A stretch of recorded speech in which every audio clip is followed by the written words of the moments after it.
Bonsoir à tous, bienvenue sur Twitch pour cette dernière de RS spécial Dakar avec BF Goodrich.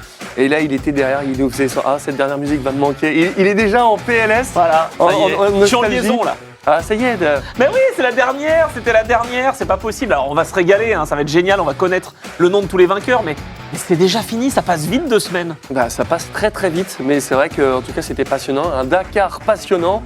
Je me suis régalé. C'est vrai que on a eu des pertes de concurrents, des favoris au début. Des pertes d'ambassadeurs, tu veux dire? Aussi. Alors, je dois avouer quand même, c'est vrai que quand on regarde le classement, on se dit mais où sont les favoris? Ben oui, mais les outsiders ont fait craquer les favoris. C'est ça que je retiens de ce Dakar. Allez, je vais te faire lire un commentaire qui va te faire plaisir. J'espère. Psychotique qui dit vous pourriez demander à BF Goodrich de vous faire suivre tout le championnat W2RC. Alors ça, tu demandes que ça. Mais en fait, c'est toi, freestyle. Oui, c'est ça. J'ai créé mon compte tout à l'heure. Ouais, c'est ça. Ça va, ça marche? Pas trop grillé?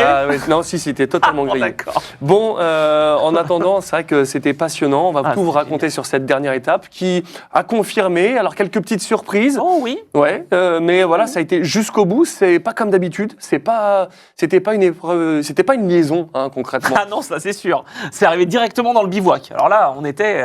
Exactement. Vraiment Bon, cette dernière étape, c'était une bouclette. Même pas. Mais une petite bouclette quand même. 70 km de spécial. C'est une mèche. C'est une bouclette, quoi. Voilà. Une mèche, quoi. Tu veux parler de Titoff, c'est ça? Oui, un petit peu. Voilà. Moi, je sais pas faire. J'espère bien que tu sais pas faire. Bon, alors du coup, est-ce qu'on parle de ce sommaire? Alors, est-ce que, comme d'habitude, en fait, les ambassadeurs, on n'y est plus dessus. En tout cas, on aura les news du jour, parce que tu as toujours trouvé quelques petites... Ah, j'ai toujours des news. Oui, toujours. Pour demain, je les ai aussi. Non, mais il n'y a pas demain. Bon. D'ailleurs, c'est drôle parce que là, il dit mais pourquoi est-ce qu'il parle de ça? On avait dit qu'on le diffusait pas. Ouais, parce qu'en fait, sur le sommaire, je peux pas faire Tatiana Silva. Si. Oh, si, je l'ai fait du bon côté. Tadam. Ouais. Regarde pour la dernière, je l'avais fait. Alors ça part. C'est drôle, c'est que sur la dernière, il est marqué Alors qu'est-ce qui nous attend? L'étape de demain. Bah non.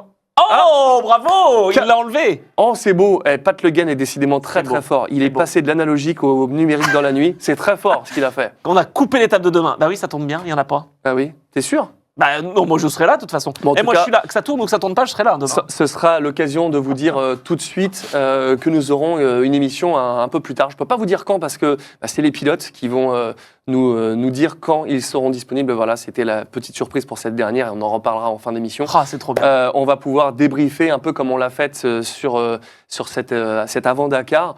Avec beaucoup de pilotes dont on a parlé. On ne sait pas qui sera là en plateau, qui sera là en visio, mais on risque d'en avoir beaucoup. De tous ceux que vous avez vus pendant cette quinzaine, ce sera passionnant.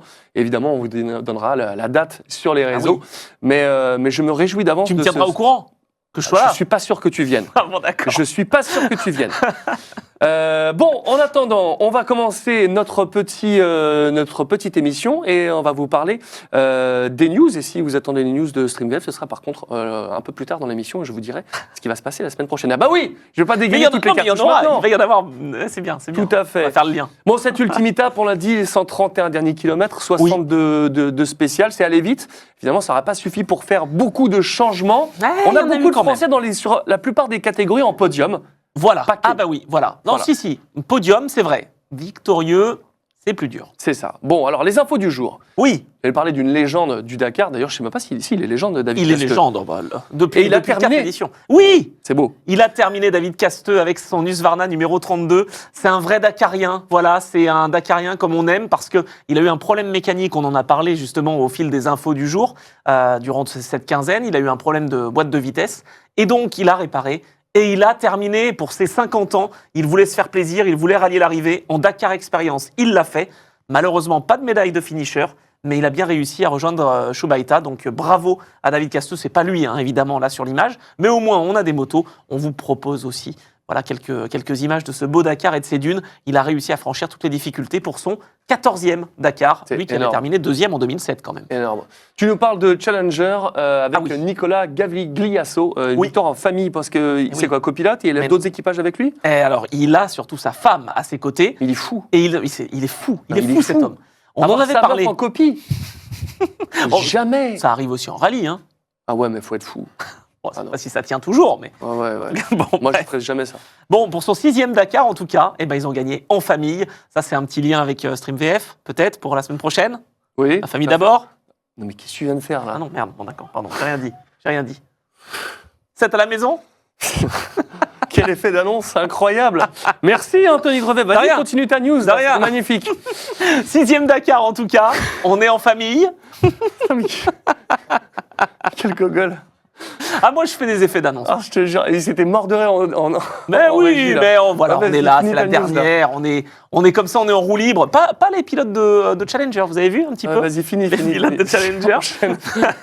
L'Argentin qui donc s'impose et qui est leader depuis le début, depuis cette spéciale numéro 1. Il n'a pas lâché la première position, il s'est montré régulier, il a profité aussi des problèmes de ses adversaires et donc il termine avec quasiment 2 heures d'avance sur son plus proche poursuivant, Gonzalo Guerrero. Donc c'est vraiment une belle étape et une belle prestation, j'allais dire, globale pour lui, qui avait gagné en quad et qui gagne une deuxième fois, cette fois-ci en Et ça, Challenger. c'est en T3, ça.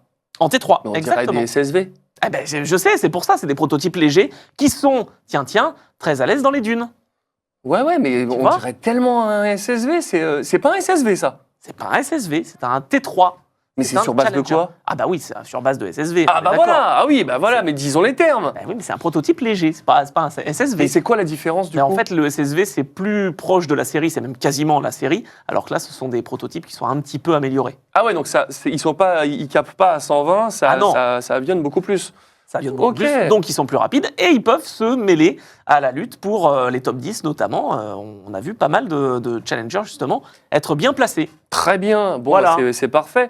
On parle souvent de Nasser Al-Attiyah, mais on parle du frère. Non, si. C'est son frère. Mais oui, je voulais faire un petit point parce qu'on l'avait évoqué, on l'avait présenté, Khalifa Et Al-Attiyah. Je te coupe, mais c'est ta prothèse de hanche qui Oui, grince comme ça. je ou me suis c'est- fait mal tout à l'heure. Parce que je jure, Ah. là, je te fais pas. C'est Non, pas beau de voilà. dire, mais c'est difficile. hein. Je sais pas si vous entendez, mais pour moi, c'est Non, compliqué. on n'entend pas. Bah oui, mais parce que je sais pas pourquoi, faut huiler. Ah huiler ouais, le c'est ça. siège, que je voulais que je vous dise. Eh oui, allez voir, vas-y, continue Est-ce qu'il avec. coûte 20 000 euros ce siège? je ne sais pas. suis Bon, pas ça, sûr. La petite blague. Bon, Alors, ok. Al-Attiyah. Le jeune frère, donc 46 ans, tout jeune, à peine sorti de l'école, engagé donc en Challenger, il finit 12e du classement justement C'est de pas cette mal. catégorie. C'est pas mal.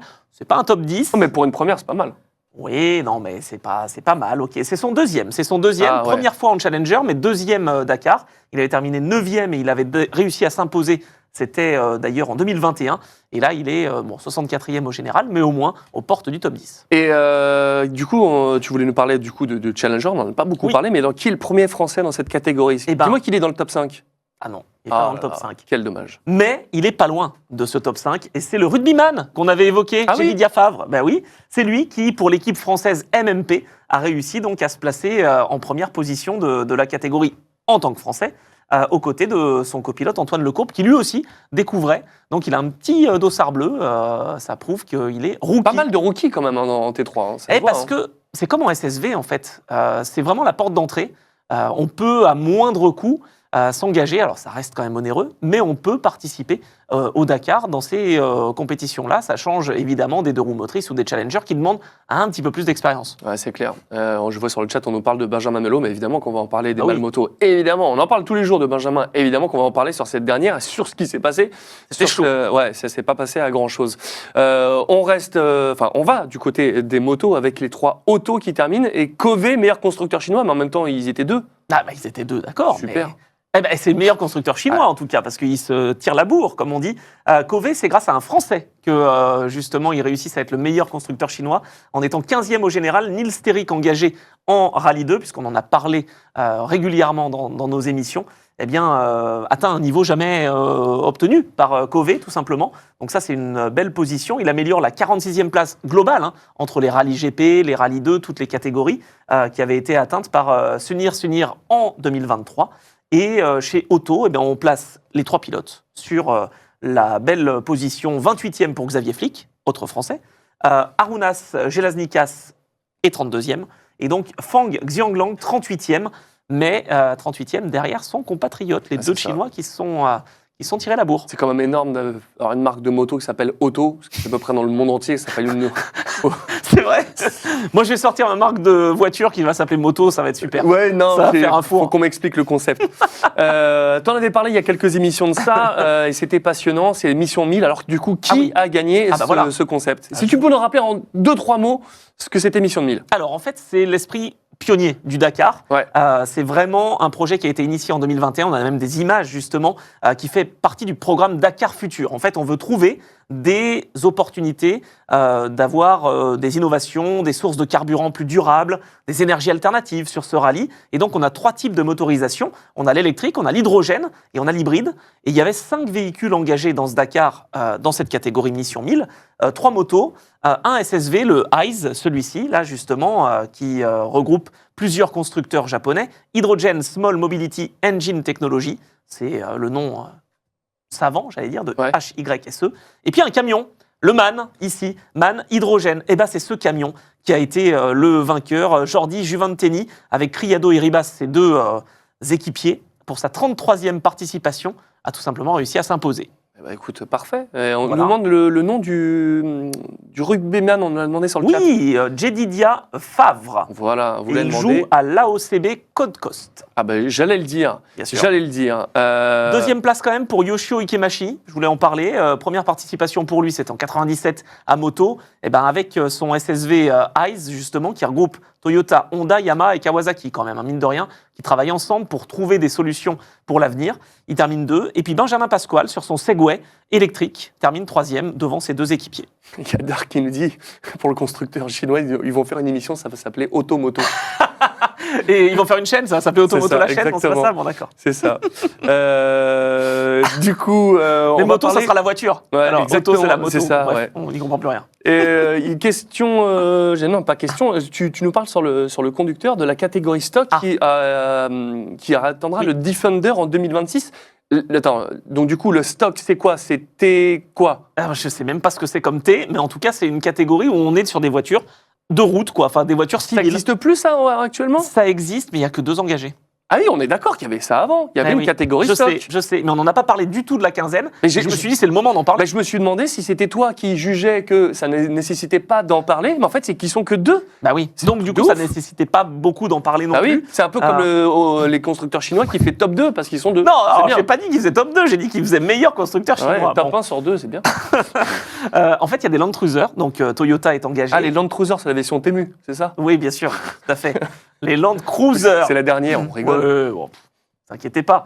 Et ben en fait, il y en avait 2 donc, dans cette catégorie. Toyota Auto Body, c'est l'équipe qui les engageait, avec Akira Miura, donc, qui a 6 victoires depuis 2017, et Ronald Basso, qui lui était vainqueur en 2023.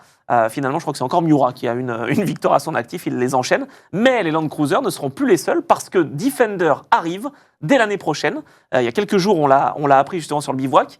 Et attention, l'exploitation de ces Defenders, parce qu'on va quand même les entretenir, pas les développer, parce que ça reste une voiture quand même proche de la série, mais ça sera ProDrive qui sera derrière. Ah oui, ça va être très intéressant là. Donc on est d'accord quand même, ProDrive qui prépare les Dacia Sandrider, évidemment. Donc on aura 3 Defenders présents sur le Dakar 2026 et 2 dans le championnat du monde. D'accord, ben voilà, c'est une info très intéressante. Avant de parler du classique, tu venais me parler, justement, c'est un petit débrief de ce qui s'est passé au niveau des arrivées, des abandons, et ça donne quoi? Combien on en avait au début, combien on en a à la fin? Alors, on a 172 véhicules finishers, donc qui sont droit à la médaille, au total. On a 52 repêchés, donc on ajoute ces 52 aux 175. Attends, c'est quoi repêcher? En fait, c'est Dakar Experience.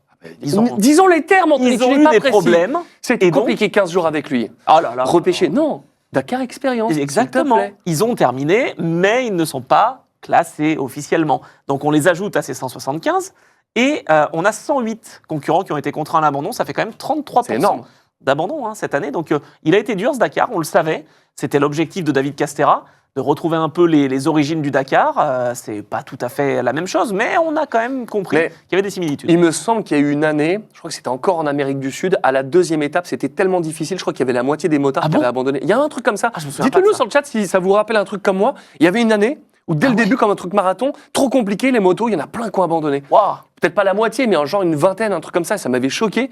Les mecs, ils arrivent dès le début, c'est bon, trop dur, on arrête. Parce qu'il y a déjà eu par le passé des polémiques comme ça dans les années 90 notamment, où il y avait des franchissements qui étaient assez incompréhensibles ou en tout cas difficiles, et on avait annulé les spéciales. Mais Oui. là, si tu me dis que... Ah, c'était monstrueux. Il y Ouais, avait non, c'était énormément compliqué. d'abandons. Donc- KML, il regrette, il dit qu'il arrive quand à Dakar. Non, je l'ai déjà fait hier, la vanne. Le lacrosse, c'est déjà fait, cette vanne. Fini. C'est fini. Voilà. Il fallait être là hier, voilà, en même temps. Il faut être là tous les jours. Donc, parmi les finishers, je voulais quand même vous dire, 77 motos, dont 67 Rallye 2. En fait, c'est la majorité du contingent, hein, les Rallye 2. Ce sont des pilotes qui sont moins expérimentés et qui peuvent s'engager. Il n'y a que 10 rallyes GP qui finissent. Et ouais. Il n'y en avait pas beaucoup d'engagés, il y en avait 22, je crois. Puis il y a eu beaucoup de chutes, beaucoup d'abandons. Hein. Ah oui, c'est pas énorme en fait. En GP2, 22, c'est pas énorme. Mais d'un autre côté, ce sont les meilleurs et ils sont aux avant-postes. Donc c'est aussi comme ça qu'on peut, Oui. peut voir les choses. Mais il en reste que 10, en Normal. fait. En même temps, c'est Donc, les constructeurs, c'est normal qu'ils ne mettent pas c'est 12 vrai. motos. c'est dommage, ça serait bien. C'était l'Armada KTM d'il y a 10 piges, quoi. Ouais, voilà, c'est ça. Bah là, il y a beaucoup moins de KTM, mine Oui. de rien. Mais C'est pourtant, pas- mais elles sont là. pourtant, On est bien là. d'accord. Il y a eu 40 Ultimate qui terminent, 21 Challenger, 23 SSV et 13 camions qui ont fait donc l'intégralité du parcours, soit 7553 km pour les motos et 7828 km pour les autos. Donc finalement, c'était plutôt pas mal. Et puis en Dakar classique, puisqu'on va l'évoquer dans un instant, eh bien 80 véhicules ont terminé sur 95. Ouais, c'est énorme. Et du coup, Dark, il finalise ma note. Je pense que l'année prochaine, je passerai avec lui. Non, il disait que pas que en moto, il y a une année, il y avait plus de 600 engagés. En une étape, il y a eu plus de 140 abandons. Mais c'est bien ce que je disais. C'était monstrueux. Mais ça avait fait un tollé. D'ailleurs, ça se trouve, je dis n'importe quoi, ça se trouve, c'était peut-être 2019. Et c'est pour ça qu'en 2020, c'était de la ligne droite et c'était ultra facile. Peut-être, ça se trouve, c'est du 2019. Ça pourrait être dans On va ces années-là. vérifier. Ouais, non, mais. Bon, Dark, tu as ta place ici l'année prochaine. Hein. Tu sais, en souffleur, comme au théâtre. Quand tu oublies ton texte, ce sera Dark qui va être là. Mais non, mais c'est possible que ce soit 2019 parce que forcément, l'année d'après, c'était forcément une ligne droite, c'était la 14, quoi. Mais. Ah, c'est sûr qu'elle était facile, la première version en 2020. En tout cas, moi, ça aurait été très difficile pour moi, mais pour les pilotes, c'était plus facile. Et on s'en est souvenu. Et donc, David Castera a chaque année voulu trouver des nouveaux challenges. Et ça a été le cas cette année. Ouais, c'est ça. Nous partons du côté du classique pour faire un point sur notre Français Valentin Simonet, mais pas que, savoir qui a gagné, même si on vous en a parlé tous les jours. C'est Santaolalla qui a gagné le classique. Il a leak le résultat. Non, mais toi, tu m'as dit que mon stream VF. Alors, toi, non, tu peux mince. déjà, c'est terminé. là. Tu vois, la bière après l'émission, c'est terminé. Non, mais on va censurer. Voilà. On mettra. Ouais, mais c'est vrai qu'il n'y a pas de clip sur Twitch, ça. Voilà. Bon, Il n'y a plus alors, que quelques jours à attendre. le classique, Valentin Simonet, on va se mettre. Déjà, attends, Oui, on va parler de son classement. Oui. Ah, on a des vidéos, Diana. On a des vidéos, oui, mais je veux déjà parler de son classement pour vous dire un petit peu où ça Oui, en est. parce que vous savez quoi? On a le classement, mesdames et messieurs. Eh oui, bah Ah oui, forcément. bah non, mais parce que forcément, c'était court cette étape et donc on a tous les résultats. Exactement, et du coup, il reste sur la place qui était la sienne. Il était P19. Oui. Et il était à, je crois, à quelques points de. Mais Oui.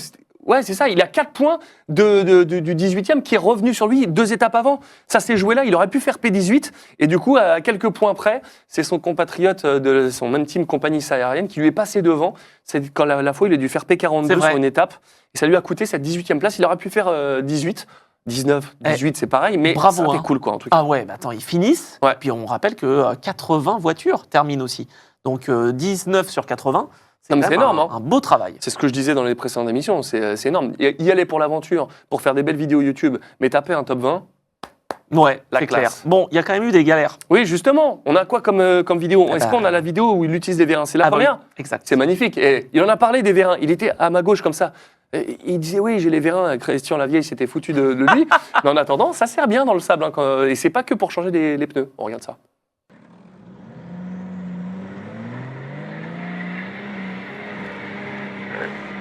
C'est bon, ça passe. Parfait.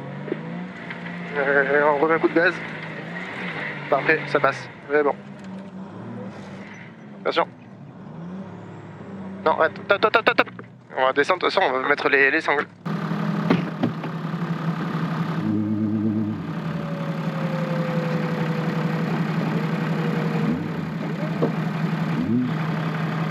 On l'appelle.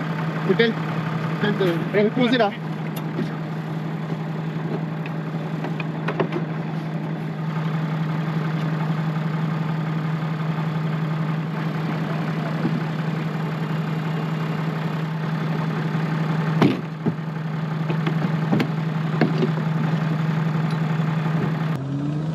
C'est bon?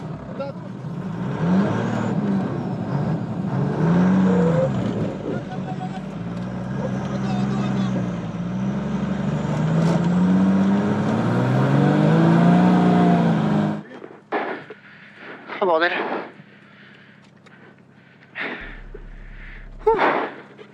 Bien joué. GG, les gars. J'ai cru qu'il repartait sans Mathieu. Non, mais franchement, mais compliqué ce truc-là, parce que effectivement, t'es ensablé. T'as galéré, t'as sorti les vérins, d'ailleurs, c'est hyper pratique. C'est hyper pratique. tu Et mets Christian avait raison, hein, Ah ouais. c'est super pratique. Mais du coup, t'es ensablé, tu ressors. Ah, mais tu peux pas t'arrêter. Ton copie, il est à pied, et toi, Et attends, et avec t'as tout 100 bornes de dunes devant toi. À quel moment tu te dis, ouais, là, je peux m'arrêter, c'est sûr, je repars, je suis pas retanké. C'est vrai, Non, t'as mais raison. c'est quand même la Je galère. suis d'accord, mais On lui c'est la demandera. galère. S'il revient, j'espère qu'il reviendra à Valentin. Faudra lui demander parce que à quel moment tu dis, ok, là, je peux m'arrêter, je repars, j'ai de la motricité. Ah ben je sais pas. Mais non, mais je me suis posé la même question. Mais là, quand on voit la vidéo, on se dit, mais il a oublié Mathieu. C'est pas possible. C'est C'est ça. comme sur une aire d'autoroute. Il Ah s'en va, ouais. il trace. Un truc de fou. Bah, et je reste avec vous sur le chat. Format incroyable, je ne me suis pas lassé une seconde en 15 jours. Oh, merci. Bravo, merci les gars, vous avez inventé un nouveau concept qui nous a permis de découvrir comme jamais, de suivre au plus près le Dakar. Merci à Bev Goodrich, il a raison. Bah oui. Merci. Non, et j'espère Et qu'on se rendez-vous pour la retrouvera Abu l'année Dhabi prochaine. Desert Challenge. Exactement. Ah non, non, moi je vous donne rendez-vous en février. Ouais, c'est ça. On va voir ça, ça reste à Ouais, voir. non, c'est pas Non, sûr. mais c'est trop cool en tout cas. J'espère, je suis très content de voir que ça vous a plu. On a vraiment fait au mieux pour essayer de suivre ça au plus près, Ouais. à notre sauce. Ah oui, exactement. En fait, voilà. l'idée, c'est vraiment, enfin, c'était le concept qu'on voulait. C'est pas encore fini, hein, évidemment, mais c'est de parler aussi des pilotes, des concurrents qu'on n'a pas forcément l'habitude d'entendre. Voilà. C'est vrai. Le chat, il dit hashtag je suis Mathieu. Bon, en tout cas, trop cool. On le disait, P19 pour Valentin. GG, t'as fait un top 20. On est fiers de toi. Et j'espère que toutes tes vidéos, elles vont cartonner. Encore une fois, rendez-vous clair. sur son YouTube. C'est trop bien. Je pense qu'il y aura encore plein de vidéos à venir. Parce que, D'ailleurs.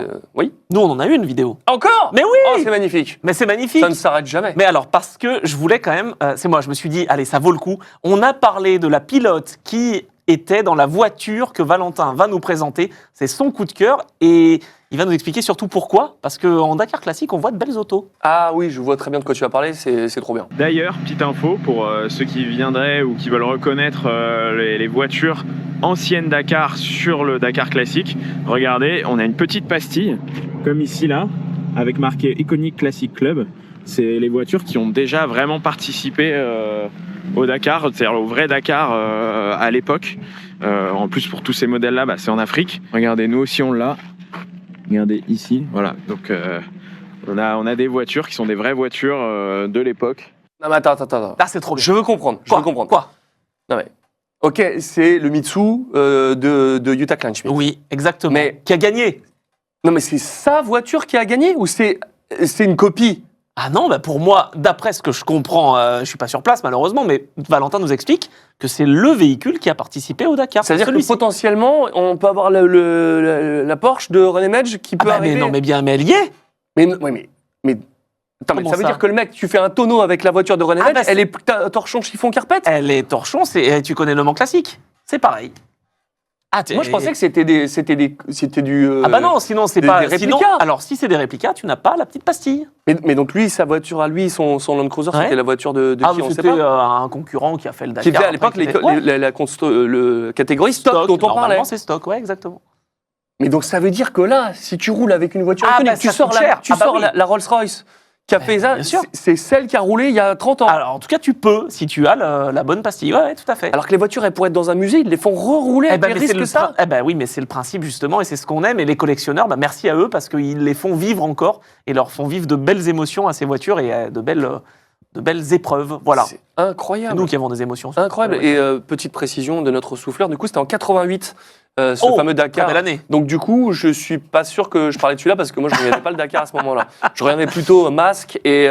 Ouais. T'étais jeune un peu. Ouais. Mais moi, non, j'étais pas né. Enfin, je suis né en 88, donc du coup. Non, ouais, c'est ça. C'est ouf. Franchement, je pensais pas que c'était les vrais. Pour moi, c'était des réplicas. Bah voilà, on en apprend tous les jours. Jusqu'au bout, on en aura appris. Et voilà. C'est aussi pour ça qu'on est là. N'hésitez pas si vous avez des questions à poser à Dark Even. Non. Dark Even. C'est le mec qui vient sur les lives, il dit je suis désolé, ce soir je peux pas rester. Ah non, il est C'est pas ça.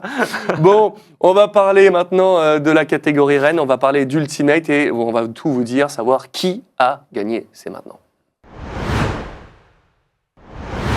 Sébastien Loeb, bravo. Ah non, pardon. Voilà. Non, ah non. mince. Et alors, petite précision, Oui. parce que ça tombe bien, c'est notre partenaire, c'est que, ok, ils sont partenaires de l'Ultimate, mais ils sont pas partenaires en disant on oblige les concurrents en Ultimate à rouler avec les BF Goodrich. Non, Ah non. c'est que c'est tellement performant que tous les pilotes prennent BF Goodrich. Et c'est pas parce que c'est eux qui participent à cette émission, qui nous font faire cette émission que je dis ça, c'est une vérité. C'est On vrai. ne les oblige pas. Et du coup, 21e victoire pour BF Goodrich sur ce Dakar, qui revient à... Alors, hein, suspense. Et il m'a fait mentir, bon voilà, c'est Al-Raji. Eh oui, bravo. Et je pensais qu'il allait faire une casquette, et ben non, c'est devenu un énorme pilote qui va jusqu'au bout, qui est régulier, il nous a fait triper jusqu'au dernier moment, et franchement, c'est plus que mérité, et franchement, je suis content pour lui. Et c'était beau parce que c'est à domicile. Je vais le dire tout de suite, hein, c'est la 4e victoire de Toyota, la première qui voit un autre pilote justement au volant de cette Hilux, qui n'est pas Nasser Al-Attiyah, mine de rien, et c'est surtout la première victoire d'un pilote local à domicile. Ça C'est n'est génial. jamais arrivé en Afrique. Même JN de Villiers, quand il a gagné, il n'était pas sur le continent africain. Il a gagné en Amérique du Sud en 2009. Donc, c'est vraiment la première victoire d'un local, finalement. Je mets de côté 94 où Pierre Lartigue avait gagné à Paris, parce que c'était arrivé côté, je crois, de celui qui a les grandes oreilles, un parc d'attractions. Tout à fait. Mais bon, on peut le dire en vrai, mais bon, voilà, on le dit pas. Et donc, c'est une belle histoire, et je trouvais qu'il y avait de l'émotion sur ce podium. Ouais, c'est cool, en tout cas, il a vraiment bien réussi son coup. Ça déchire. Il a vraiment fait un très très beau Dakar. Oui. 10e nation, parce que j'aime bien les stats quand même, hein, vous me T'aimes connaissez. bien hein. ça. Ah, j'aime bien. il aime ça, Ah, les j'aime stats. les chiffres. Hein. 10e nation victorieuse quand même. On a eu les Français, évidemment, avec Genestier, Medj, Marot, Zaniroli, Oriol, Hubert, Bruno Sabi, Lartigue, je l'ai dit, Fontenay, Schlesser, Péter-Ancel et Alphand. Ça, c'est tous les pilotes français qui ont gagné. On avait aussi les Finlandais, Qatari évidemment avec Al-Attiyah, japonais avec Shinozuka et Mazuoka, espagnol, belge avec Jackie X quand même qui a gagné, mine de rien, en 83, Jutta Kleinschmidt, on l'a dit, pour les Allemands, Kutulinski pour la Suède et De Villiers pour l'Afrique du Sud. 10e nation avec donc l'Arabie Saoudite maintenant qui s'impose au Dakar. Ouais, c'est beau. En tout cas, c'est top. Il a déchiré. Mais en tout cas, c'était pas lui qui s'est imposé aujourd'hui, même si, bon, aujourd'hui, ça reste anecdotique. Mais c'est Moraes qui a fait P1. Exactement. Sur une étape qui finalement, je disais une bêtise, voilà, ça arrive. Hein. Il y avait bien des parts en ligne pour les voitures. Ah, bah je le savais. Je Oui, ne mais dis pas alors, que des bêtises. C'était 4x4. Hein. Ah, C'était pas on non plus, dirait ce qui se faisait dans les stades de France. Là, Oui, exactement, la Race Race of of Champions. Champions. Et je me suis fait la même réflexion. En fait, je parlais de départ en ligne vraiment comme pour les motards où on est 15 en ligne. Je me disais, mais ça va être une boucherie pour les autos. On s'est mis 4x4. Oh, c'est génial. Et c'était par groupe, donc, dans l'ordre inverse du classement général. Donc ça veut dire que le groupe de 8h30, par exemple, bah, tu avais les 4 premiers du général. Donc ça, c'était plutôt pas mal. Et donc ces vagues-là, du 12 au 9, du 8 à 5, du 4 à 1, étaient entrecoupées du top 4 du classement SSV et du top 4 du classement Challenger. Donc tu avais les voitures, les SSV, les voitures, les Challengers et les derniers qui étaient les leaders. Je pense que le système Sentinelle a dû bien gueuler pendant ces 60 C'est bornes. possible, effectivement. C'est ça. Mais au moins, il y avait du spectacle. Et c'est c'était cool. sur 61 km. Donc, un petit peu les origines du Dakar. C'était plus les origines pour les motos, hein, évidemment. Mais au moins, les autos avaient ce privilège-là. Bon, en tout cas, on sait que Sébastien Loeb a dit qu'il reviendrait Oui. pour l'année prochaine. Donc, du C'est coup, signé. le programme Dacia, sur le mot d'après. Tu vois, c'est comme en doublage, je fais une faute sur le mot d'après parce que mon cerveau, bref. Le programme Dacia continue. Oui. Mais pour Nasser Al-Attiyah, il allait peut-être chercher sa 50e victoire d'étape. Du coup, c'est mort. Alors, attends, il en est loin parce que l'année dernière, hier, il aurait pu avoir la 49e déjà. Ah, mais je croyais qu'il avait eu la 49 Non. quand il allait chercher la 50e. Non, ah, non, d'accord. il a eu la 48. Bah non, mais j'y ai cru. À un moment donné, sur un des conducteurs, je te l'ai mis. Et puis finalement, on a vu qu'il y a eu un changement et il s'est fait retirer cette victoire. Donc, elle ne compte plus. Donc, il en a 48 à son actif. Attends, elle a pas compté? Il en a une qui a compté, mais pas deux. Ah bon? Ouais. Ah, Une victoire de. Et là, aujourd'hui, il aurait pu avoir la victoire d'étape.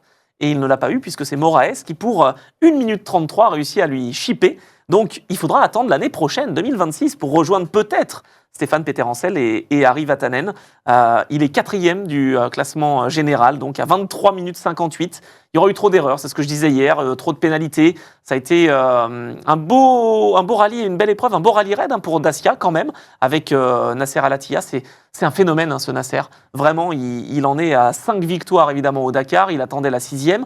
Il l'aura peut-être l'année prochaine, mais surtout, voilà, ils sont à l'arrivée, encore, avec énormément d'enjeux. Ouais, mais bon, on connaît le phénomène.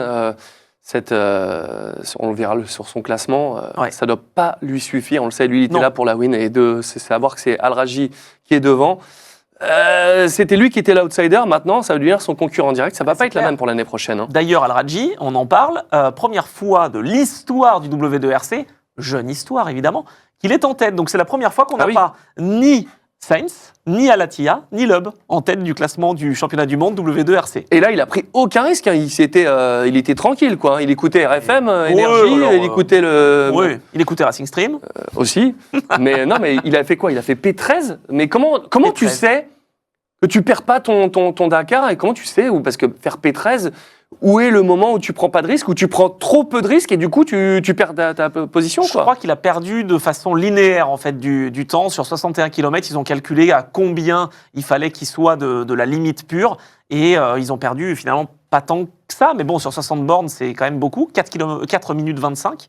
Donc ils ont plus assuré. Et c'est ce qu'il disait d'ailleurs. Et ça, c'était beau. Moi, j'ai trouvé que c'était très bien de la part justement de cet homme, Al-Raji. Il a salué Timo Gottschalk, son copilote, en disant qu'il avait fait un très bon travail et qu'il lui avait permis aussi de savoir quand attaquer et quand en garder un peu sous le pied. Ouais. Beau travail d'équipe, quoi. Voilà. Évidemment. Et Vince nous demande sur le chat, est-ce que le Dakar compte double au W2RC? Oui, tout à fait, exactement. Ah, il est fort parce que je l'ai dit en début de semaine dernière. Donc, il faut s'en souvenir. Ouais, épreuve qui compte double sur le calendrier qu'on avait présenté d'ailleurs et qui a donc 5 étapes. Et la prochaine, ce sera à Abu Dhabi, l'Abu Dhabi Desert Challenge. Ce ne sera pas si loin que ça finalement de ce Dakar. Très bien, on va parler de la Tegane. Du coup, Ah oui. on pensait qu'il a failli être... Ah, j'y ai cru. Hein. il a failli être premier, finalement. Du coup, il termine deuxième au classement général, derrière Al-Raji, à 3 minutes 57. C'est donc podium pour le pilote, encore une fois, Toy. Alors, il était content quand même, on le voit. Oui. Il a réussi son retour parce que l'année dernière, il était contraint de déclarer forfait quelques jours seulement avant le Dakar parce qu'il s'était blessé à l'épaule. Une épaule qui l'avait aussi contraint à l'abandon en 2021. Donc, décidément, il a quand même un corps où il faut faire attention. Et cette année, il a été fort. Donc, pour ça, 4e participation, abandon en 2021, 31e en 2022, 5e en 2023, 2e en 2025, peut-être premier en 2026. On verra. Non, ce sera Sébastien Loeb. Ah oui, c'est vrai. Parlons des Ford, du coup, pour entre Ekstrom et Guthrie. Eh ben, bravo, nouvelle voiture. Et puis podium. Mathias Ekström qui conclut son 5e Dakar sur la 3e marche du podium à 20 minutes seulement, j'allais dire, de Yazid Al-Raji. Lui qui est quand même moins expérimenté en rallye raid. Il a réussi à offrir pour Ford, donc, cette belle place sur le podium. Premier podium pour Ford, donc c'est logique. Et Guthrie, il s'est bien battu. Il a essayé de résister, notamment face à Mathieu Serradori. Il termine 24e dans cette spéciale. Il lâche 7 minutes. Alors, est-ce que ça a suffi ou non pour la 5e place? Je suis pas sûr. En tout cas, tu parles de quoi? De Serradori? Non, de Serradori. Ouais, Serradori, ouais, il était toujours 6e. Malheureusement, on espérait qu'il allait chercher cette 5e place, mais Guthrie est toujours devant. Ça s'est joué à 10 minutes finalement. Ouais, il a repris Au final. 40 secondes, Mathieu, avec son Century CR7. 40 secondes sur cette étape, ça n'a pas été suffisant. Il fait 21e de ce temps scratch, 24e place pour Mitch Guthrie. Ça ne l'a pas fait. Il termine donc à moins de 10 minutes. Serradori, quand même, premier français avec Loïc Minaudier au général. Et c'est son meilleur résultat, parce qu'il était toujours en 2 roues motrices. Il avait réussi de super perfs. Il avait même fait un temps en scratch. On s'en souvient d'ailleurs, en 2020 en tant que privé.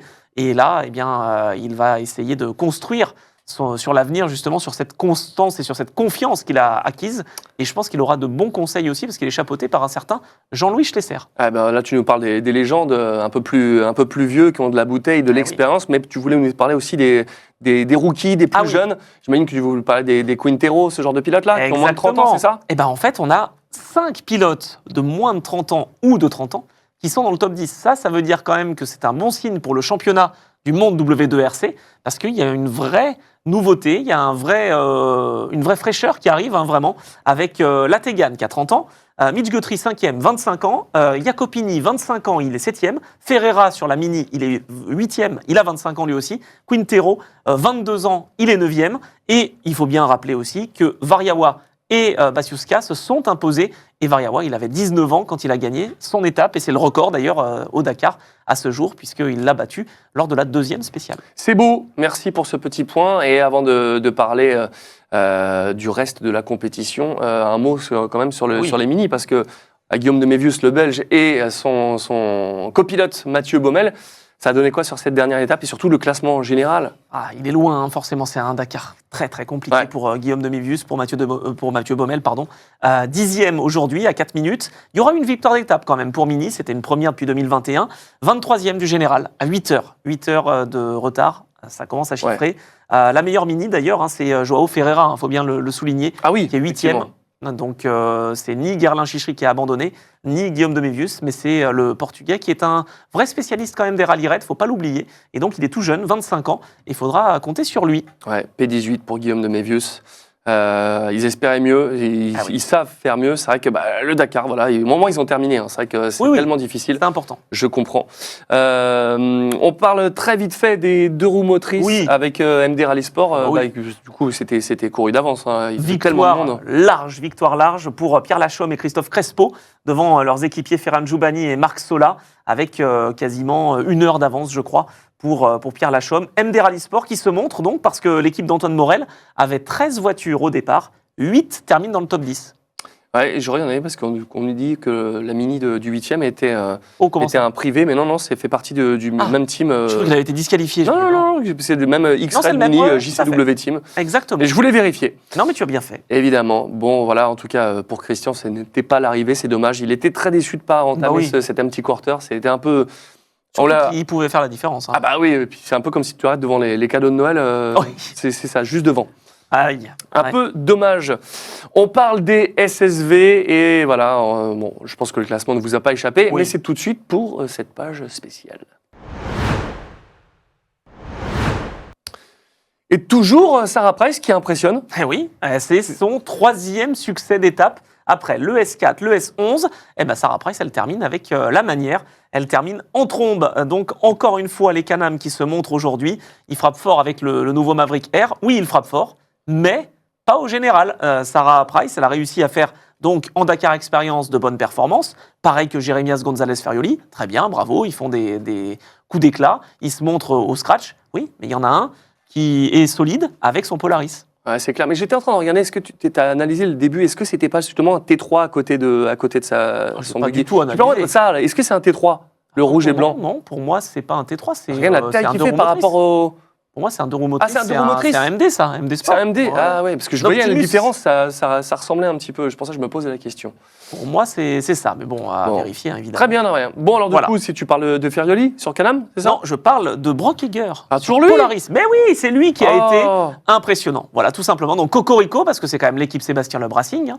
Et Brock Egger, c'est un rookie. C'est un tout nouveau venu. C'est vrai que c'est un rookie. Avec Max Eddy. Et c'est assez rare quand même de se dire que quand on est jeune pilote, sans expérience, on peut prendre l'avantage sur des concurrents comme Xavier de Soultray, bien sûr, qui, on le sait, a gagné l'année dernière, comme Chaleco Lopez, qui est un motard, qui a terminé 2 fois 3e, quand même, en 2010, en 2013, qui a terminé 3 fois vainqueur en SSV. Enfin, c'est pas rien ce qu'il a fait, hein. Brock Egger. Vraiment aucun souci mécanique sur tout l'ensemble de ce Dakar. Vraiment, coup de chapeau, parce que des stats de régularité qui m'ont bluffé.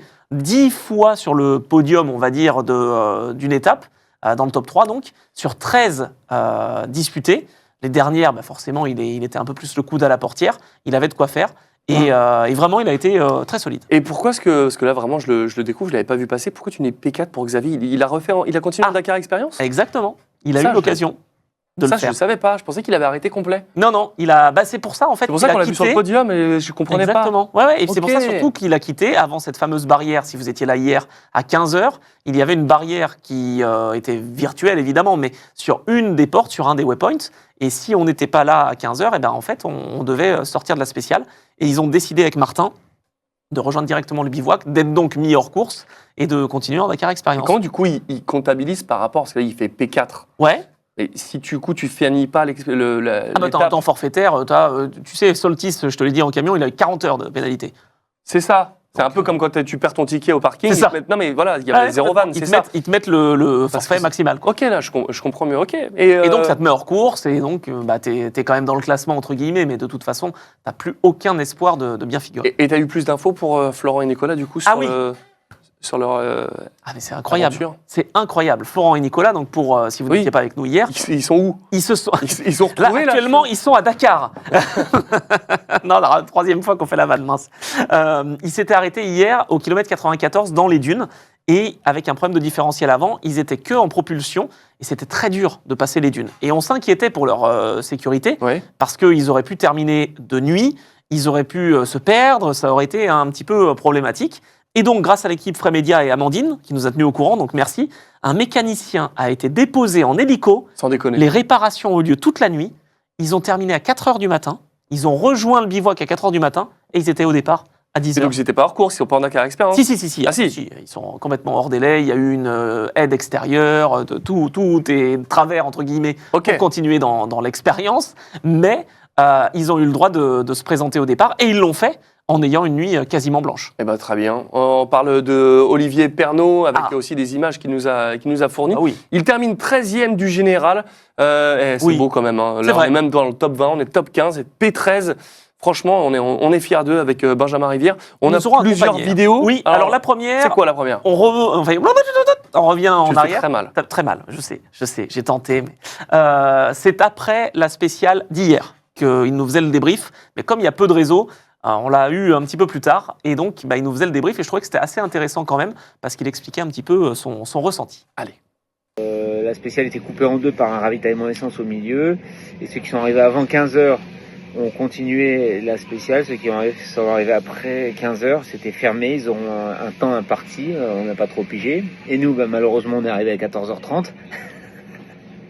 Donc, on a dû continuer la deuxième partie de spéciale et faire donc 280 km dans les dunes. Puis une centaine de kilomètres de liaison pour entrer au bivouac. Voilà, donc la journée était difficile parce que les dunes, c'est chaud, ça va très haut, c'est bizarre, c'est un peu flippant, surtout quand on est assis à côté. Benji, super roulage, il a bien pigé comment ça marchait les dunes et il arrive à tout passer. On s'est planté qu'une seule fois sur le sommet d'une dune parce qu'on a été en plein soleil couchant. Et on n'y voyait pas grand chose, difficile de trouver la bonne vitesse de passage pour être ni trop lent ni trop rapide. Et du coup là c'est un tout petit peu trop lent et on s'est tanké au-dessus. On a perdu 5 minutes donc on s'en fout. On a pelleté un peu, du beau sable splendide. Et puis on est reparti, nickel chrome. Et puis voilà, on a fini la spéciale, on a passé la ligne d'arrivée, il faisait nuit. Donc nickel chrome. Et Benji, qu'est-ce qu'il a à vous dire? Ah, voilà. Ah, le souvenir du plantage. Il est beau celui-là de sable. Ouais, il aurait une histoire celui-là. Ah, il a du sable dans sa bouteille d'Evian, c'est quand même exceptionnel. J'adore. Et nous, C'est on drôle. n'a pas du sable, hein. Nous, on a de l'eau. Il y en a, ils boivent le champagne et lui, il boit le sable. C'est deux salles, deux ambiances. Ah, c'est ça. Mais on aime bien parce que voilà, il y a ce côté un peu décalé aussi. On voit quand même que c'est dur. Hein. Elles sont dures, ces dunes. Hein. On charriait gentiment. Enfin, je charriais gentiment Olivier. Moi, je ne ferais pas le malin non plus dans les dunes. Hein. Tu ferais pas du tout le malin. dans les Je dunes. ferais peut-être un Ouais. petit peu le malin jusqu'à ce que je me tanque. Parce que c'est compliqué. Voilà. C'est clair. Bon, en tout cas, ça fait plaisir pour eux, je vous le dis encore une fois. 13e pour Olivier Pernaut et Benjamin Rivière, qui vont pu interchanger les places selon les spéciales, selon ce qu'il y avait. Ah, ça y est. Ça, c'est bon. trop cool. On a quoi d'autre Alors, avec on a Olivier? une petite vidéo que je voulais vous montrer parce que je trouvais que c'était assez sympa. Il a fait un effort pour nous montrer, donc on veut le récompenser, Olivier. Il va nous expliquer le bivouac, en fait. Il nous explique un petit peu comment est-ce qu'on se retrouve au milieu de l'Empty Quarter et du Carvide et comment cette ville se trouve. Ouais, on dirait un festival Horizon, pour ceux qui connaissent. Et aujourd'hui, salut. Salut. Ça va. Petite liaison, on a refait une petite crevaison avec le camping-car, on s'amuse un peu. C'est vrai, la roue, Ouais, on a changé la roue. Stop. hein. Stop camping-car. Voilà. Et puis là, on avance sur l'auto, ça se passe bien. Nickel. On est dans l'M. Alors, à quoi ça ressemble un bivouac? Bon, c'est des énormes tentes.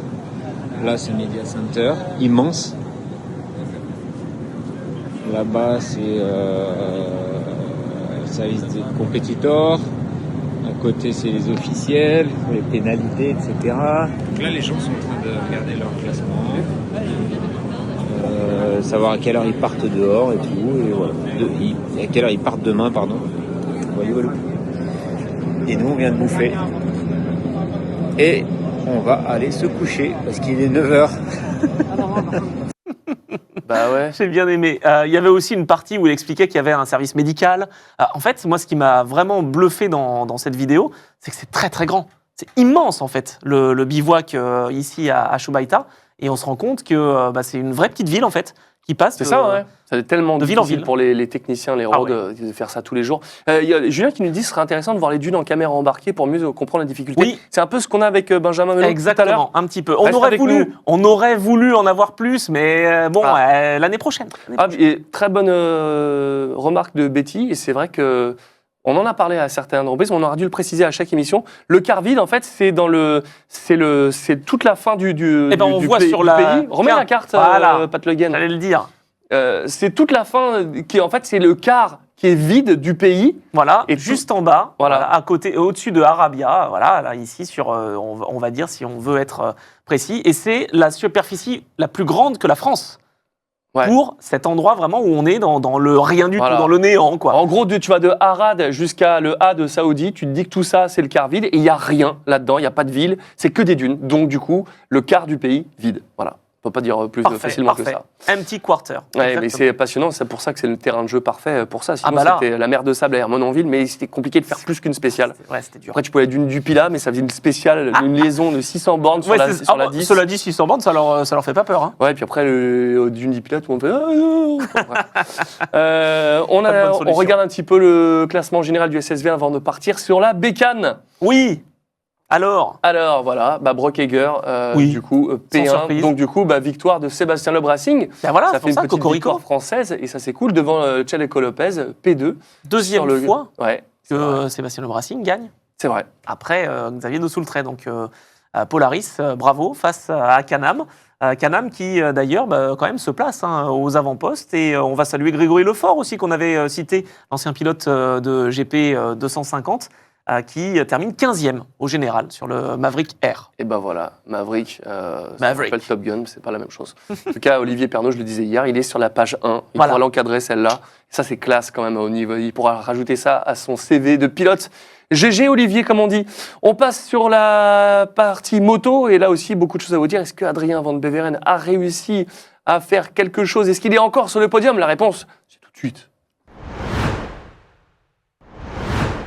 Mais quel lancement incroyable. J'ai leaké. Non, t'as pas leaké, tout va Non. bien. Bon, Adrien, on va vous le dire tout de suite, il a fait P2 de là. L'étape. Spécial.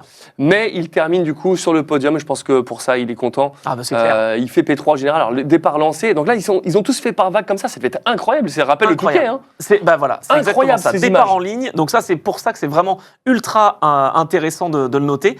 15 motards à chaque fois. Et c'est un super spectacle, évidemment. Mais ça veut dire aussi qu'il faut jouer des coudes parce que pour regagner du temps, tu as intérêt à prendre la bonne trace et surtout à mettre gaz en grand, quoi. Bah, c'est pour ça qu'il a fait P2, Adrien Van Beveren. Exactement. On sait qu'il sait À faire. 3 secondes. 3 secondes simplement du vainqueur de la spéciale. Encore une fois, un surprenant pilote, mais on l'a évoqué tout au long de ce Dakar. En tout cas, pour Adrien, on va conclure sur sa page justement et sur son palmarès. 2e podium consécutif. Ça, c'est quand même une belle prestation. 10e Dakar au compteur, donc c'est devenu une légende cette année. Et c'est surtout le premier Français depuis Cyril Després à avoir donc fait 2 podiums consécutifs. Cyril avait gagné en 2012 et 2013. Ah, franchement, c'est très très cool. Je suis content pour lui. Adrien, on espère que l'année prochaine sera l'année de la victoire. Ah ouais. Il le mérite, il sait le faire. Ça se jouera pas au talent parce que ça, il a tout le talent qu'il faut. C'est un coup de bol. C'est le Dakar, Alors, c'est ça aussi. Hein. Ça s'est mal embringué parce que Ouais. en fait, au prologue, il a connu des difficultés et donc de là, la position de départ a été forcément un petit peu compliquée. Sanders, lui, ça a été l'inverse. Ça s'est bien goupillé. Il a fait le travail au guidon, évidemment, mais il est parti derrière quand il le fallait. Et quand il partait devant, c'était des plus petites spéciales. C'était des spéciales où il fallait qu'il limite les dégâts. Et c'est ce qu'il a fait. Bah ouais. Et donc je dis ça, Comment ça, voilà, je suis c'est en revenu, deuil non, ton écran est revenu. Très bien. Bon Adrien, c'est très cool. On fait le point sur les autres parce que Ah bah oui. voilà, nous ça nous intéresse. Bah attends, le vainqueur. Alors, Attends, le vainqueur. non mais on le sait, il Quoi a avionnné tout le rallye. Il Avec était une épaule en incroyable. vrac. Non mais c'est dingue. C'est un- C'est Michael Docherty. Encore un scratch, c'est le deuxième scratch pour un pilote Rallye 2. C'est du jamais vu, quasiment jamais vu. Bon, mais attention, là, ce que tu dis, on a l'impression que c'est lui qui a gagné le rallye. Non, De l'étape, voilà. non mais d'accord, mais quand même. Ouais, Je c'est vrai. suis bluffé. Non, Le mais mec, c'est vrai que il- c'est le mec, fou. il se froisse l'épaule, première Oui. spéciale, et le gars, il est là. Alors, il aime bien le car vide, hein, parce qu'il habite à Abu Dhabi, donc il connaît quand même, il est sud-africain. Mais c'est le deuxième succès d'étape de sa carrière au général, donc pour un pilote Rallye 2. Et c'est surtout le 9e succès de KTM dans cette édition. Ils ont dominé. Hein. Sanders, 5 victoires d'étape. Benavides 2 et Docherty qui vient là, comme ça. C'est même pas un pilote officiel. Et il prend 2 meilleurs temps. 7e vainqueur différent à moto. En tout cas, il y en a eu 7 dans cette édition. Une édition Ah oui. historique pour KTM. Parce que. Il gagne devant, avec Danny Sanders. Ah là là, c'est. Chucky, Chucky qui a gagne. terminé P6 de cette, Oui, de mais- cette étape, mais ils s'en foutaient. La Ouais. victoire, elle est acquise.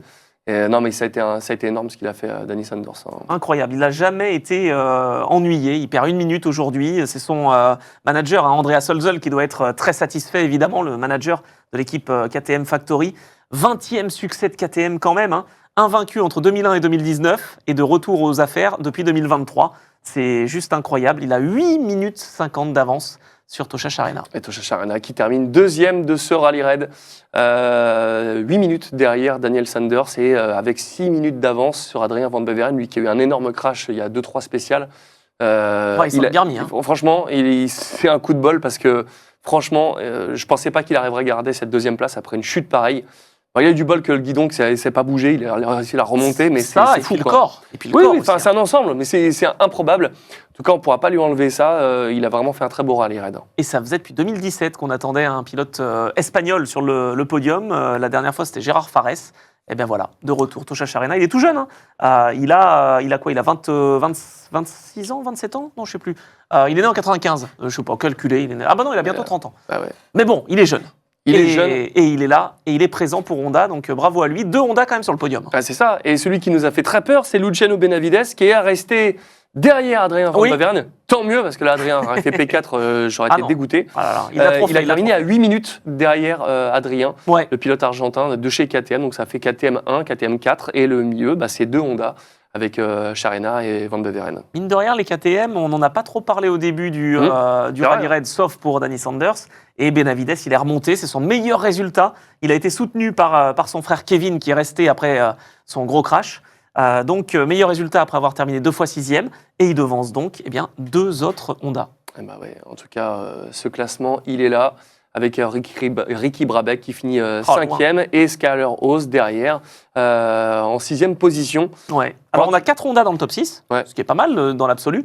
Mais on a 5 KTM dans le top 10. Ah, c'est quand même beau. Mine de rien. Ils Y a- savent faire. Hein. Il y a une Hero qui est là, grâce à Cornero, voilà, qui se place dans le top 10, mais c'est la seule rescapée. Il y en avait 3 d'engagés, comme les Auto, tu Oui. vois. Et ben voilà, là c'est une marque indienne, et Hero termine quand même, grâce à Cornero, dans le top 10. Et ce qu'il faut dire aussi, c'est, on va en parler juste après, mais c'est la 8e position d'Edgar Canet Incroyable. au scratch. Lui qui était en rallye On 2. en parler tout de suite. Hein, d'ailleurs. C'est un truc de fou, voilà, c'est ce qu'il a proposé, Edgar Canet, avec Michael Docherty finalement. Oui, ok, j'ai été impressionné par Sanders, j'ai soutenu Adrien Van Beveren, mais parce qu'il était français. Mais ceux qui m'ont impressionné, c'est Docherty et Edgar Canet. Ce Ouais, qu'ils ont c'est clair. fait, c'est monumental. Ah quoi. bah Canet, attends, il termine 8e du général, c'est le meilleur résultat d'une rallye 2 dans l'histoire. Voilà, tout Ah oui, simplement. dans l'histoire du Ah Dakar. bah oui, 8e du général. Il est au milieu des pilotes pro. Ah, c'est et l'année un truc de prochaine, ouf. il le sera pro. Hein, ça, je vous le dis. C'était vraiment pour prendre de l'expérience. Il a 19 ans, il vient du motocross. Il est accompagné par Marc Coma. Donc l'année prochaine, il sera avec KTM. D'ailleurs, officiel. Romain Dumontier Ouais. expliquait que s'il était en rallye 2, c'était justement pour pouvoir développer cette Honda, et c'était sa mission. Sinon, il aurait pu être en GP. Exactement. Mais il a préféré prendre ce truc-là pour développer pour nous et pour les compés Et clients. ben, c'est ce qu'on disait Et voilà. justement chaque jour, on l'a dit, et c'est une moto qui est destinée au commerce, et il termine 3e du Rallye 2. Donc Ah avec ouais. cette moto finalement qui est encore en développement, c'est un super bon résultat. Il termine juste derrière Tobias Epster, Epster, quand même, il a été assez important et assez solide aussi, parce que mine de rien, 2e place en Rallye 2, c'est pas donné Surtout à tout le monde. qu'attends, il a cassé le bouton de son roadbook. Ah, aussi. Ça, on n'en a pas parlé. Ah non, bah non, mais je savais pas. je l'ai vu Ah, ok. en faisant des recherches après une émission, mais il a cassé son je savais roadbook pas. et donc du coup, il était à l'aveugle pendant une Ah, spéciale. mais c'est pour ça qu'il a perdu 30 minutes. Exactement. Ok, je comprends. Et donc, il était repoussé à 59 minutes à un moment. Il est revenu quand même à 35 minutes. Et surtout, premier pilote privé, parce que je ne sais pas si vous vous souvenez, c'est un petit test. Vous vous souvenez qu'on avait parlé du Slovaque, justement, qui se battait face à lui, Stefan Zvitko. Oui. Ça te parle? Eh bien, il se battait pour la première place du classement privé. On se disait que Zvitko, qui a plus d'expérience, pouvait, lui étant engagé en rallye GP, prendre l'avantage sur Epster. Eh ben non. Pour 44 secondes à l'issue de 7500 km, C'est un eh délire. bien, on retrouve donc premier pilote privé, Tobias Epster, face au Slovaque qui est beaucoup plus expérimenté, mais qui n'a rien pu faire aujourd'hui. Et le 3e de ces pilotes privés, donc qui n'ont pas de structure officielle, c'est Tony Mulek. Ouais, c'est un truc de fou. Et j'en parle parce que j'ai vu ça, un reel de Dorian Boccolacci qui disait qu'en gros, ce qu'ils ont fait sur ce Dakar, à faire des boucles dans tous les sens, c'est comme s'ils avaient fait Paris-Pékin, gaz en grand. Ah oui, c'est clair. C'est un truc de fou. C'est complètement C'est fou. vrai, 7000. C'est vrai, 7000 C'est là qu'on se rend compte, parce qu'on dit, ouais, c'est petite spéciale, on dit, ouais, petite spéciale, 300 bornes aujourd'hui. Ils ont fait Paris-Pékin, gaz en grand dans les dunes. J'adore. Voilà. C'est C'est magnifique. terminé pour ça. On va parler des Malmoto, Oui. parce que du coup, on en parle tous les jours de Benjamin Mello. Il était P1 hier, il a fini P2 aujourd'hui. Alors, Mais- on va d'abord l'écouter peut-être sur l'explication justement dans les dunes. Ah oui, et puis après, on va expliquer Et pourquoi après- il a fini P2, parce que tout n'est pas net. Mm-mm. Attention. Dans les dunes, en fait, tu te mets dans un rythme qui peut être correct, qui peut être très bon, mais à un moment donné, tu t'endors un peu et tu as du mal à savoir à quelle vitesse il faut aller. Au moins, je serai toute la journée dans le jus, quoi. En fait, ce qui aide énormément quand tu suis un pilote dans les dunes, c'est que tu vois le dénivelé. C'est-à-dire que le mec, tu le suis, tu vois, quand tu as des ondulations, bah, tu vois si d'un coup, il descend vite, c'est qu'il y a un drop, c'est que derrière, c'est vraiment pentu. Alors que si tu vois que c'est comme ça, des fois on ne se rend pas compte, il y a une crête et un sommet, on ne voit pas. Et du coup, ça aide vraiment à aller plus vite sans prendre plus de risques. Des risques, les Ouais. dunes, toujours les risques, je sais pas comment ils font. Ils sont vraiment... Attends, et Malmoto, en plus, il doit faire sa mécanique et tout, donc tu dois penser aussi à préserver ton corps et à préserver ta moto, donc c'est pas facile. Ouais, c'est ça, et je le disais juste avant de lancer cette vidéo, du coup, il a perdu la première place, je crois qu'il y a eu un waypoint qui n'a Alors- pas été validé, et c'est pour ça qu'il a perdu sa place. Moi, c'est ce que j'ai entendu parler. Est-ce que tu as d'autres Oui, infos, alors toi ils allaient le dire dans la vidéo qu'on va lancer, mais on peut en parler tout de suite. Bah oui. Donc en fait, il a manqué un waypoint, et donc il s'est retrouvé finalement pénalisé, entre guillemets, et donc il termine à 4 Il a minutes manqué 05. le waypoint ou Ouais. il est passé dessus, il n'a pas été validé? Est-ce qu'on sait ça? Tu sais Non, pas? Ça, je sais pas. Ça, Ouais. je suis pas sur place, Non. malheureusement, mais C'est on va lui rageant, demander. hein, parce que... C'est très rageant et surtout en fait face à Emmanuel Genies qui a signé aujourd'hui le meilleur chrono. C'était pas le jour où il fallait évidemment le réussir ce meilleur chrono, mais pour Benjamin je veux dire. Mais le Roumain en tout cas c'est un vrai spécialiste, mine de rien. C'est un spécialiste de la course sans assistance. Il avait gagné en 2020 devant Benjamin justement. Ah ouais. 5 ans plus tard, il répète cette performance et surtout on rappelle quand même que l'année dernière il n'avait pas pu s'engager en Malmoto parce qu'il avait soi-disant trop d'expérience.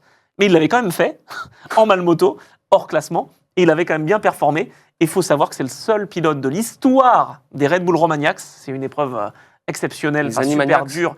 Les Romagnacs, je peux te dire que pour les spécialistes de l'enduro et du hard enduro, vous savez ce que c'est? Il a terminé les 21 éditions. C'est le seul pilote au monde à l'avoir fait, le Roumain. Toutes les éditions, les 21. Il les a toutes finies. Donc, face à Benjamin, je veux dire, à un moment, on peut se dire aussi que c'était quand même un client et que c'est normal qu'il y ait eu Ok. une lutte jusqu'au bout. C'est un client de ouf, c'est Emmanuel Genies. Voilà. Très bien. Bah, tu sais quoi? On regarde la Oui. vidéo qui nous parle justement de ce waypoint et on continue là-dessus. T'as validé tous les waypoints, toi? Non, mais je suis dans ta roue, putain! J'ai fait demi-tour, je suis dans ta roue!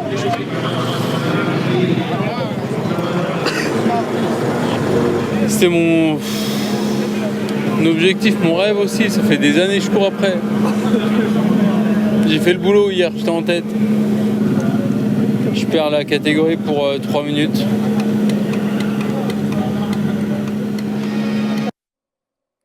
Je découvre ces images avec vous là en direct, hein, c'est catastrophique.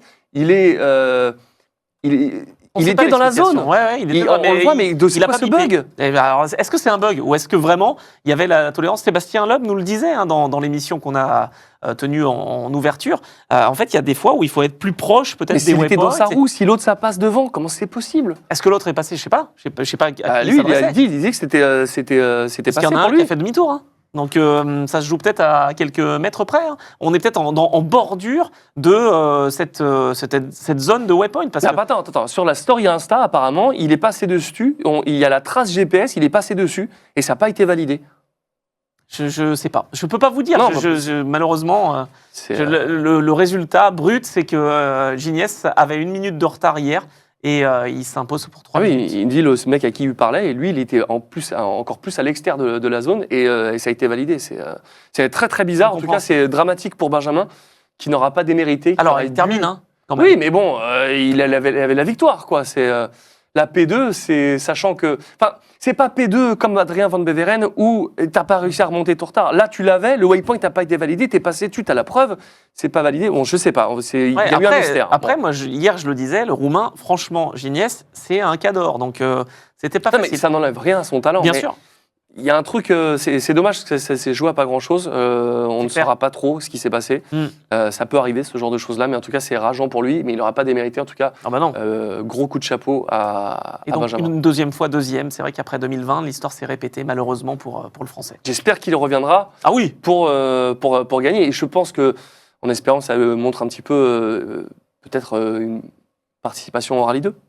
Pourquoi pas? Peut-être. Ça serait... Après, moi, Tout je ce qu'on pense lui qu'il aime, souhaite. je pense Peut-être qu'il aime bien ce concept aussi, hein. Je crois qu'il aime bien le fait d'aller au-delà des limites et d'être seul, finalement, avec sa machine, faire corps, et peut-être plus prendre soin aussi de la mécanique, de savoir où attaquer et où en sûr. laisser un petit peu. Nous allons passer à la dernière Oui. section de cette émission avec les camtars.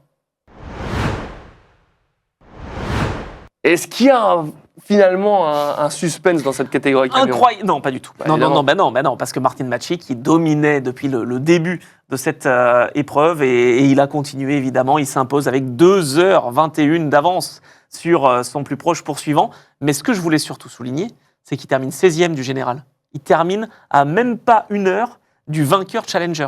C'est-à-dire qu'un camion, et met à même pas 1 heure du Challenger, le prototype léger dont on vous parlait, C'est qui incroyable. était ultra agile dans les dunes. C'est juste magnifique, il faut s'en rendre compte quand même. 2e victoire consécutive pour Martin Macic, 5 victoires d'étape dans ce rallye, sur ce camion au châssis fait maison qu'il surnomme Benny the Big Guy. Et bien Benny the Big Guy, il a gagné encore une fois sur ce Dakar, et même si Alès Loprice a tout fait aujourd'hui pour essayer de prendre la 2e place, parce qu'il y avait très peu d'écart, hein, il y avait 5 minutes je crois d'écart entre lui et Van den Brink qui est 2e, eh ben, il n'a pas réussi. Il a perdu pour justement 4 minutes 50. Il a repris 10 secondes aujourd'hui à Van den Brink, donc ce n'est pas beau. suffisant. Bon, en tout cas, Voilà.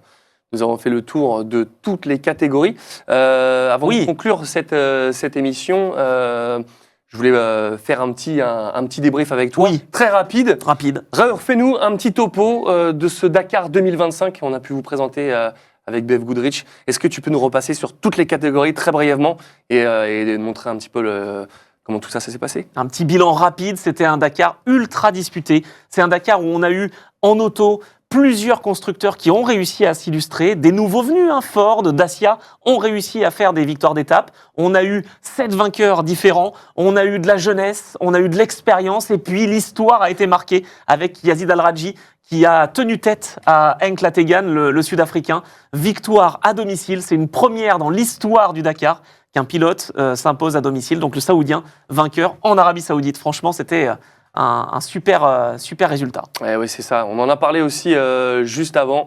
La moto avec Daniel Sanders qui s'impose devant Tosha Charena malgré une chute récente. Il a réussi à garder sa 2e position. Et notre Français, Adrien Van Beveren, le spécialiste du sable, n'a pas réussi à remonter sur cette première position qu'il aurait peut-être pu aller chercher si l'avant-dernière étape avait été rallongée. On ne sait pas. En tout cas, P3 pour Adrien et déjà, c'est énorme. Une édition historique également pour KTM qui gagne 9 étapes. Sherco en a quand même une à son actif, le constructeur français, bravo.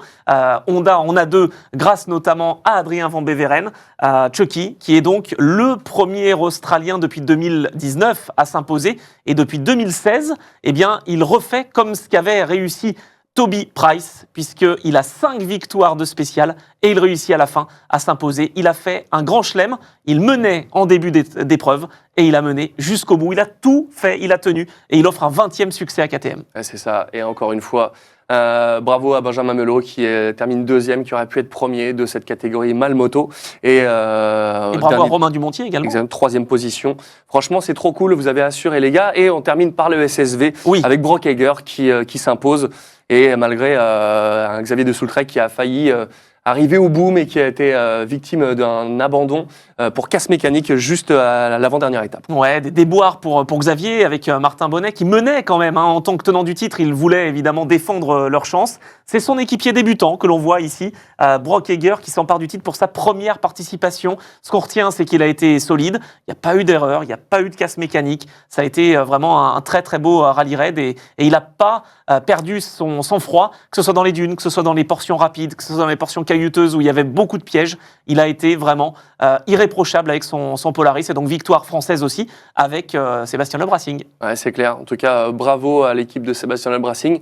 On espère que Sébastien Loeb reviendra l'année prochaine pour prendre sa revanche. On espère une victoire française. Ça fait longtemps que c'est pas arrivé. C'est vrai, ça fait un petit moment. Ouais, on l'attend. Clair.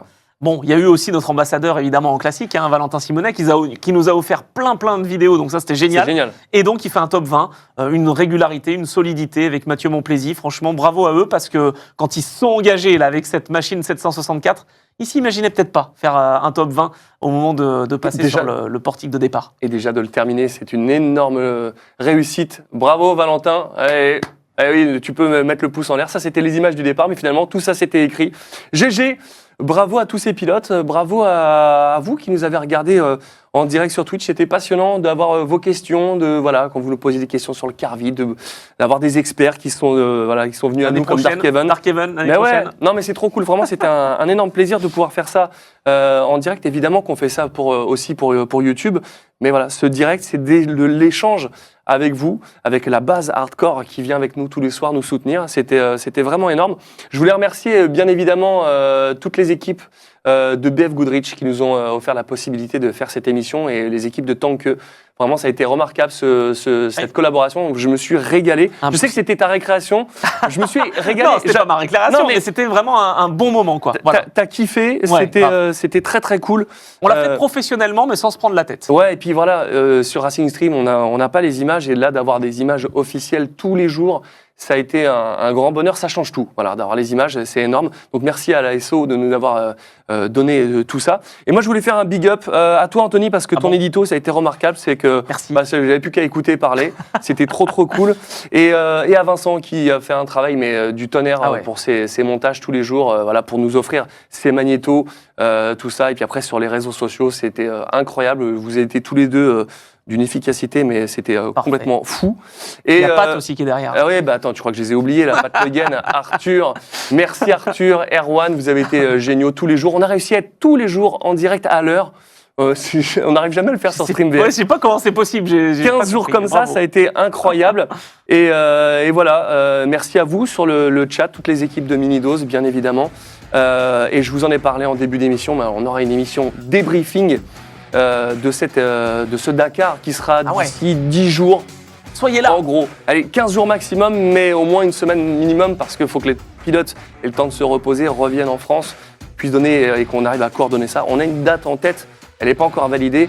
En tout cas, elle se fera, ce débrief du Dakar avec tous ces protagonistes dont on a parlé et qui nous ont régalé avec leur story et tout ça. Donc voilà, on va essayer de se faire ça en plateau plutôt que de les avoir en story. On pourra leur poser les questions, que ça va être une émission énorme. Je crois que j'ai oublié personne pour les remerciements. C'était trop cool. Voilà, on se donne rendez-vous très vite pour cette émission en débrief.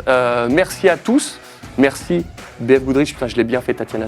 C'est bon. T'es fort. C'est trop cool. Moi, j'aurais fait ça. Et bravo pour la 21e victoire en Ultimate. C'est amplement mérité. Bravo. Les gars, on se voit très bientôt. Et puis nous, on se voit mardi pour l'émission que tu as leakée. Mais tu l'as redit non, pas encore une fois. J'ai rien dit. Stream VF. C'est une émission familiale. À mardi, exactement. Allez, à bientôt pour mardi. Pour ma famille d'abord. Oh, je l'ai reliqué. Allez. Et vive le Dakar! Vive le Dakar!